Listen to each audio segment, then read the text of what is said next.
بسم اللہ الرحمن الرحیم۔ دن گزرتے گئے، لوگ پھر کفر کی طرف پلٹ آئے۔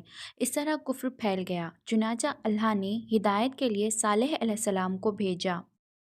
یہ سمود کے پوتوں میں سے تھے۔ صالح علیہ السلام کا تعلق قوم سمود سے تھا اور یہ قوم عاد کی نسل سے تھی۔ سمود کی قوم یمن کے خیر آباد کہا اور جزیرہ شمال کی طرف منتقل ہو گئی۔ ہجر نامی بستی میں جا ٹھہرے۔ قرآن کریم میں سورہ ہجر میں اسی بستی کا ذکر ہے۔ سورہ ہود اور سورہ کہف میں بھی اس کا ذکر ہے۔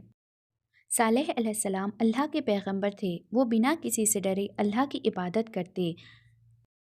ایک دن پیغمبر اللہ کا قول سناتے ہوئے سمود کے لوگوں سے سمجھانے کی کوشش کرتے ہیں۔ ایک دن روز کی طرح قبیلے کے لوگ پہاڑ کے اوپر چٹان کے ارد گرد عبادت کے لیے اکٹھا ہوئے۔ پیغمبر نے یہ دیکھ کر غمگین ہوئے۔ یہ دیکھ کر وہ ان کے پاس گئے اور بولے، بھائیو، صرف اور صرف اللہ ہی ہمارا مالک ہے۔ تب ان میں سے ایک بولا، تمہیں صرف ہمیں اللہ کی عبادت کرنے کو کیوں کہتے ہو؟ کیونکہ اسی نے تمہیں بنایا ہے۔ پیغمبر نے کہا، اس نے تمہیں زندگی دی ہے، سورج، چاند، پہاڑ، ہوا۔ ان میں سے ایک نے کہا، اگر تمہارا اللہ سچا مالک ہے تو ہمیں معجزہ دکھاؤ، ہمیں جادو دکھاؤ اور ہم تم پر یقین کریں گے۔ لوگ اکٹھا ہوئے۔ تبھی ایک رئیس آدمی اور آیا اور بولا، وہ چٹان سے ایک اونٹنی نکال کر بتاؤ۔ ایک شخص نے کہا، اس اونٹنی کو حاملہ ہونا چاہیے۔ اور یہ کہہ کر لوگ ہنسنے لگے۔ انہیں لگا پیغمبر ہار چکے ہیں۔ وہ جانتے تھے پیغمبر ثبوت نہیں دے سکتے۔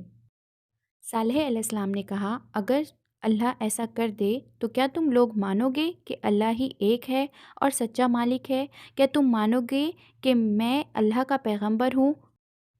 ہاں، لوگوں نے کہا۔ پھر پیغمبر نے اللہ سے ان کی خواہش پوری کرنے کی التجا کی۔ یہ ایک معجزہ تھا کہ اچانک بجلی کڑکنے کی آواز آئی اور چٹان ٹوٹ گئی اور اس چٹان کے بیچ میں سے ایک حاملہ اونٹنی نکل آئی۔ لوگوں کو اپنی آنکھوں پر یقین نہیں آ رہا تھا۔ سب کے سب حیران تھے۔ پھر پیغمبر نے کہا، لیکن اب بھی یقین کرنے والوں کی تعداد کم تھی۔ انہوں نے اللہ سبحانہ وتعالیٰ کو ماننے سے انکار کر دیا۔ کچھ دنوں بعد ایک نہ اونٹ اس دنیا میں آیا۔ اونٹنی جہاں جہاں جاتی وہ اس کے پیچھے جاتا۔ پیغمبر صالح علیہ السلام نے کہا کہ اس اونٹ کو کوئی نقصان نہ پہنچائے۔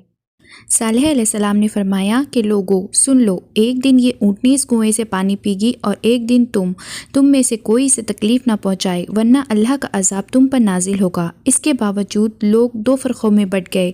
کچھ لوگ اللہ پر ایمان لائے جبکہ اکثر لوگ پھر بھی اپنے کفر پر ڈٹے رہے۔ قوم عاد کی تباہی و بربادی کا سبب ان کا وہ طرز زندگی تھا جو انہوں نے خود اپنے لیے پسند کیا تھا اور ان کی تباہی و بربادی کی طرف سے لے گیا۔ اللہ نے اس قوم کو سوچنے اور سمجھنے کا پورا موقع دیا۔ ان کی فہمائش کے لیے رسول بھیجا مگر انہوں نے اپنی روش نہیں بدلی اور اللہ کے عذاب کو دعوت دی۔ سورہ قمر میں اللہ تعالیٰ فرماتے ہیں، پھر انہوں نے اپنے ساتھی کو بلایا، تب اس نے اپنے ہاتھ بڑھایا اور اس کی کونچیں کاٹ دی۔ اس کے جواب میں اللہ تعالیٰ نے عذاب نازل کیا اور قوم سمود ایک زوردار چیخ اور زلزلے سے تباہ ہو گئی۔ حضرت صالح علیہ السلام اور چند مومنین بچ گئے۔